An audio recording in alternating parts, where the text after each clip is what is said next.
السلام علیکم ویورز، میرے چینل دی اسلامک سٹوریز میں خوش آمدید۔ درود پاک کی فضیلت فرمان مصطفیٰ صلی اللہ علیہ وآلہ وسلم ہے، جو مجھ پر ایک دن میں 50 بار درود پاک پڑھے، قیامت کے دن میں اس سے ہاتھ ملاؤں گا۔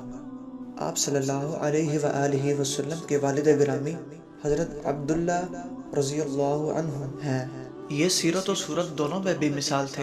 ان کا وصال آپ صلی اللہ علیہ وآلہ وسلم کی ولادت سے قبل 25 سال کی عمر میں ہوا، جبکہ آپ کی والدہ ماجدہ حضرت آمنہ رضی اللہ عنہا ہیں۔ یہ اپنے نسب و شرف میں قریش کی تمام خواتین میں سب سے افضل تھیں۔ والد کے وصال کے بعد انہوں نے اپنے شہزادے کی پرورش کی۔ مکہ کے معزز لوگوں کا یہ رواج تھا کہ وہ اپنے بچوں کو ماں کی گود میں پلتا دیکھنے کے بجائے صحرا میں رہنے والے قبیلوں کے پاس بچپن گزارنے کے لیے بھیجتے۔ اس کی وجہ یہ تھی کہ دیہات کی خالص غذائیں کھا کر بچوں کے اعضاء اور جسم مضبوط ہوں، اور ان کی خالص عربی سیکھ کر وہ بھی اسی فصاحت و بلاغت سے کلام کرنے والے بن جائیں۔ اسی وجہ سے اللہ کے آخری نبی صلی اللہ علیہ وآلہ وسلم کو حضرت حلیمہ سعدیہ رضی اللہ عنہا کے سپرد کر دیا گیا۔ ان کا تعلق قبیلہ بنو سعد سے تھا، جو بنی حوازن کی ایک شاخ تھی۔ یہ قبیلہ عربیت اور فصاحت میں اپنا جواب نہیں رکھتا تھا۔ حضرت حلیمہ اپنے قبیلے کی خواتین کے ساتھ مکہ میں بچے کو رضاعت پر لینے کے لیے آئی۔ حضرت حلیمہ کی قسمت کا ستارہ اپنے عروج پر تھا۔ آپ صلی اللہ علیہ وآلہ وسلم کو 2 سال تک دودھ پلانے کی سعادت ان کے حصے میں آئی۔ حضرت حلیمہ کو دودھ پلانے کی خدمت کا یہ انعام ملا کہ ان کا پورا گھرانہ دولت ایمان سے مالا مال ہو گیا۔ حضرت حلیمہ کے شوہر حضرت حارث رضی اللہ عنہ، صاحبزادے عبداللہ بن حارث اور 2 صاحبزادیاں انیسہ بنت حارث اور جدامہ بنت حارث ہیں۔ جدامہ بنت حارث ہی شیمہ کے نام سے مشہور ہیں، جو اللہ کے آخری نبی صلی اللہ علیہ وآلہ وسلم کی بڑی رضائی بہن تھیں اور آپ کو گود میں کھلاتی اور لوریاں دیتی تھیں۔ حضرت حلیمہ سعدیہ رضی اللہ عنہا جب اللہ کے آخری نبی صلی اللہ علیہ وآلہ وسلم کو لینے کے لیے آپ کے مکان عالی شان پر پہنچی تو فرماتی ہیں، میں نے دیکھا کہ آپ سفید کپڑے میں لپٹے ہوئے ہیں، آپ کے پاس سے خوشبوئیں اٹھ رہی ہیں، سبز رنگ کا ریشمی کپڑا نیچے بچھا ہوا ہے، پیٹھ کے بل آرام فرما رہے ہیں۔ میں نے آہستہ سے قریب ہو کر اپنے ہاتھوں پر اٹھایا، آپ کے سینہ مبارک پر ہاتھ رکھا تو آپ مسکرانے لگے، اپنی سرمگی آنکھیں کھول دی اور مجھے دیکھنے لگے۔ میں نے محسوس کیا کہ ان آنکھوں سے انوار نکل رہے ہیں اور آسمان کو چھو رہے ہیں۔ بے اختیار ہو کر میں نے آپ کی دونوں آنکھوں کے درمیان بوسہ دیا اور آپ کو سینے سے لگا لیا۔ وقت گزرنے کے ساتھ ساتھ نبوت کی برکتیں ظاہر ہونے لگیں۔ آپ صلی اللہ علیہ وآلہ وسلم کی برکت سے حضرت حلیمہ کی لاغر اونٹنی جو دودھ سے خالی تھی، اس میں بھی خوب دودھ آ گیا۔ حضرت حلیمہ کے شوہر نے اس کا دودھ دوہا اور دونوں میاں بیوی نے خوب سیر ہو کر پیا۔ حضرت حلیمہ کے شوہر حارث رضی اللہ عنہ کہنے لگے، حلیمہ تم بڑا ہی مبارک بچہ لائی ہو۔ حضرت حلیمہ رضی اللہ عنہا نے کہا کہ واقعی مجھے بھی یہی امید ہے کہ یہ بچہ بڑا بابرکت ہے اور خدا کی رحمت بن کر ہمیں ملا ہے، عن قریب ہمارا گھر خیر و برکت سے بھر جائے گا۔ سیدہ حلیمہ سعدیہ کے گھر کے آثار آج بھی موجود ہیں، جہاں نبی پاک نے اپنا بچپن گزارا۔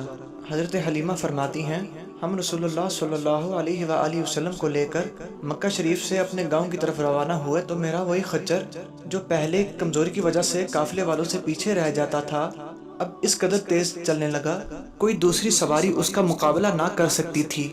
اللہ کے آخری نبی صلی اللہ علیہ وآلہ وسلم جب سے حضرت حلیمہ سعدیہ رضی اللہ عنہا کے پاس آئے، ان کے جانور بڑھنے لگے، ان کی عزت میں اضافہ ہوا، خیر و برکت نصیب ہونے لگی۔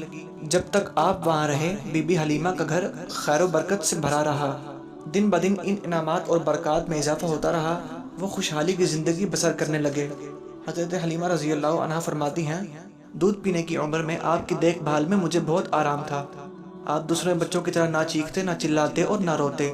2 ماہ کی عمر میں آپ گھٹنوں کے بل چلنے لگے، 3 ماہ کی عمر میں اٹھ کر کھڑے ہونے لگے، 4 ماہ کی عمر میں دیوار کے ساتھ ہاتھ رکھ کر ہر طرف چلا کرتے، 5 ماہ کی عمر میں چلنے پھرنے کی پوری قوت حاصل کر چکے تھے، 8 ماہ کی عمر میں یوں کلام فرماتے کہ بات اچھی طرح سمجھ میں آ جاتی، 9 ماہ کی عمر میں فصیح باتیں کرنا شروع کر دی۔ آپ نے اپنی عمر کے ابتدائی حصے میں جو کلام فرمایا وہ اللہ اکبر کبیرا والحمد للہ کثیرا، ترجمہ، اللہ سب سے بڑا ہے اور ہر طرح کی حمد و تعریف اللہ کے لیے ہے۔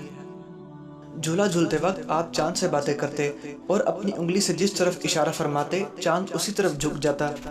بی بی حلیمہ رضی اللہ عنہا آپ کی برکتوں کو یوں بیان فرماتی ہیں، ایک دن میری پڑوسن مجھ سے بولی، اے حلیمہ تیرا گھر ساری رات روشن رہتا ہے، اس کی کیا وجہ ہے؟